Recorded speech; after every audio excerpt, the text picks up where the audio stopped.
Hey crocheters, it's Valerie from Old Soul Crochet Company, and we've got a lot to talk about today. It's been a very busy week, gotten some good things done, and I'm excited to talk about them with you guys. So first things first, the book. I finally got all of the pages colored.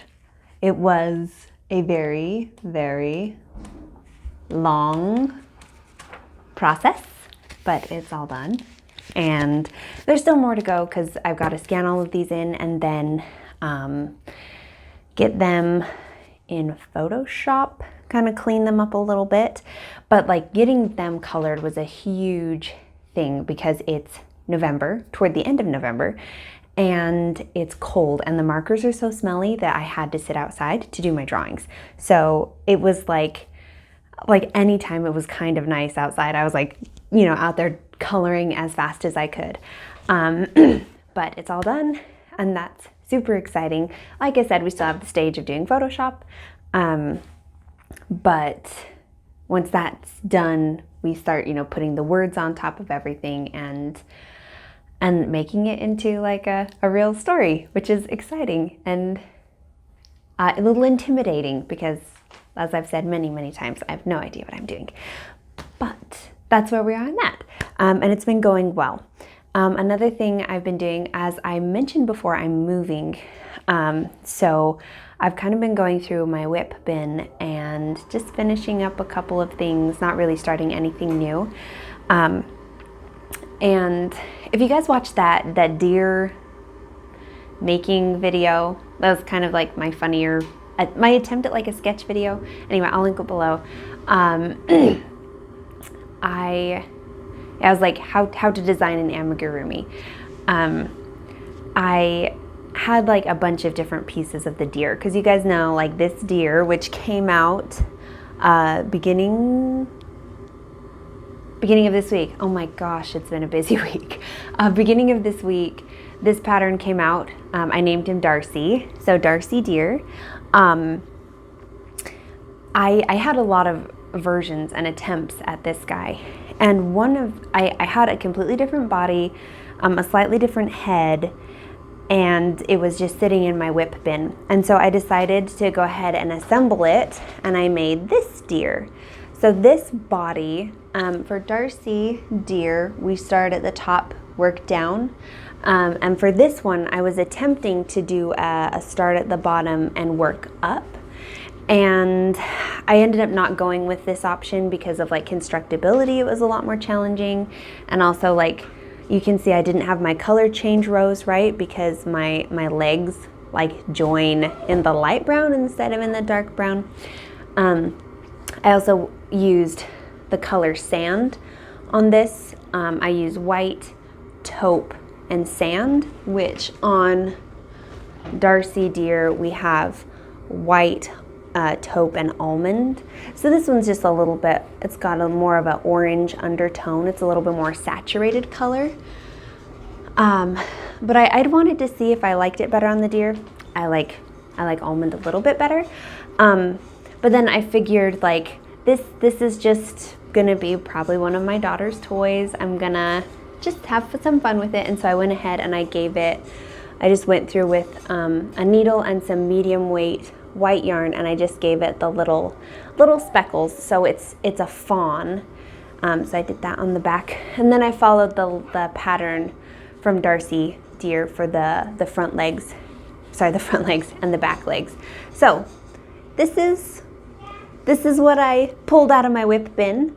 I used a little bit of leftover yarn for the legs. I actually ended up frogging my very first attempt at my hedgehog, Milo hedgehog. Where's Milo? Milo's already packed. To go ahead and make the legs, but hey, we got it done. So I'm happy with it.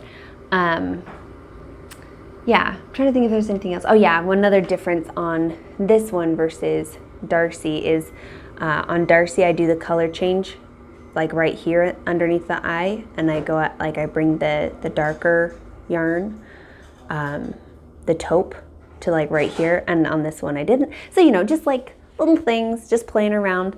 But I was hoping this might give you guys a little bit of inspiration as well. Like if you want to make, you know, we talked about, you know, how you can use the Darcy deer to easily, like you can leave off the horns and make it a doe.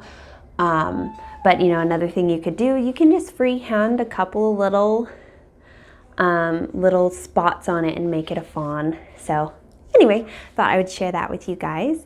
Then the other thing I finished that was in my whip bin, and I have to get your guys' opinion on this because I was originally planning this as an ornament from the tree. Obviously, I just pulled it down.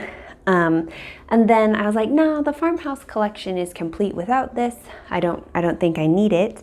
But all I really had left to do was like sew on the nose and shape the face. And so I was like, I'll just finish it. It'll be a cute ornament for my tree. I'll go ahead and include it in next year's pattern collection, which will probably be like woodland animals. I'm so excited. Anyway, and then I held it up and showed my husband, and he's like, it's a sloth. It's like, no, it's not. So what do you guys see? Is this a barnyard? Yeah, is this a barn owl? Because that's what I was going for. I was going for barn owl. You know, they have that kind of heart-shaped face, so we do some top stitching to give it that heart look. And then he's got a beak and, you know, that like face shaping and the big eyes. And so I was like, this is obviously an owl. And my husband was like, no, that's a sloth. So, opinion. What is it? Is it a barn owl? Is it a sloth? Obviously I'm gonna have to tweak some things because some people are going to see sloth. So I'm thinking maybe, like I said, this is gonna be in next year's pattern collection with probably a deer and a moose and a fox and a wolf and a badger and a rabbit and a skunk or something. Oh, I am excited for next year. We might have to do ornaments for like Christmas in July because I'm excited. I'm excited. It's not needed in my current collection. But I did finish it, and so it is hanging on my tree over here. You guys see my tree? All my animals. Oh, the alpaca's not facing. Anyway, the ornament testing for that is going pretty well. Still, I've gotten a decent amount of feedback from the testers, so I'm working on that. 54 pages of stuff is not easy to work through all of the feedback, but it's a good thing I've got the feedback because, you know, it wasn't perfect. We're learning, we're growing. And second to last thing to talk about, I got some happy mail. You guys know I was talking about how I wanted to make the Highland cow, here it is, Highland cow in an orange color because they're really orange cows. And I couldn't find any at my local store. I looked like everywhere. The only place I could find it in stock, because Yarn Inspirations didn't even have it in stock, at least when I checked, was on Amazon, and it was going to be expensive. And I was like, darn it, I'm not going to get it. So CJ sent me some yarn and a very nice note, and it was so sweet, and I'm very, very excited. This color is, I think this one's pumpkin spice. Yep, this is pumpkin spice, and it's going to make an adorable Highland cow. I'm excited. I think I will make another one if I have time. I'll make another Highland cow in this colorway, and I'll probably use sand because it is a little more saturated for the color A. Then this will be the color B. So for referring to this guy, color A is the lighter color. Color B is the main color. So that's what I'm thinking we'll do. We'll go ahead and give it a try. And it'll be like so cute, honestly. And like there are a decent like if you have this color and you're wanting to use it for ornaments on your tree, you know, you can eat like, I'm really struggling. Another one of the ornaments you could make in this colorway could actually be a horse. There aren't a lot of like straight up orange horses, but there are roans, which can have more of this like this more orange tint to them. So you don't just have one ornament on your tree, if you wanted. Anyway, so that is that. And speaking of, and thank you again, CJ, I appreciate it very much. And speaking of the Highland cow, I've been working on the crochet along. There were a couple of hiccups, but I finally overcame them, and so I'm making some pretty good progress on finishing those up. There's just going to be 2 videos. Actually, there's going to be 3. So next week, I'm not going to actually vlog at all. On Tuesday, we'll have the materials, like the intro video to the crochet along with a materials list listed below. And then on Friday and Saturday, there will be part 1 and part 2 of the crochet along. That is, unless I'm going to take a quick poll here at the end of the video, if anyone is actually stuck around. Should I just put out both of the videos on Friday so people have Friday and Saturday to make it? Because it's a pretty short window to be able to make it, put it on the finished objects thread on the Facebook group, and be entered to possibly win, the ornament collection. It's kind of quick. I probably should have planned things a little more strategically. I didn't. Lots of stuff going on. I didn't.